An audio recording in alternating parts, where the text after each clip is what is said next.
کس وی یره جی زما دا مازغه کمزوري دي سبق مې نه یادېږي دا قرنګي دینی مسائل مې نه یادېږي او دا قرنګي چې څوک کور کې راته سودا وغیرہ یاد کی 15 شیزونه یاد کړي چې بازار ته لاړ شم نو یو پکې یاد یو 15 را نه هیر شي وي نو آیا داسې یو علاج ته قران کې جزا غو کما او الله رب الجلال جل جلاله زما د حافظه تیز کی او هر خبرم راته یادېږي نو او شته ده یو آیات ده د سورۃ النساء 15 سپاره کې ده آیت نمبر 113 وعلمک ما لم تکن تعلم وکان فضل الله علیک عظیما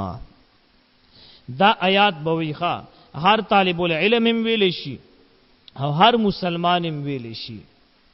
چې رچا حافظه کمزوري وي او سبق وغیرہ ورته نه یادېږي نو دا آیات دی یو سل یو وزلوي او په بود دم کوي او هغه وبدسکی د دې آیات په برکت الله پاک به ورته بهترین علم نصیب کی او حافظه به مضبوطه شو بیا به نه دا خبري او دا علم او دا قرآن او حدیث او مسائل چې څومره یاد کړي دا به نه بیا نه هېریږي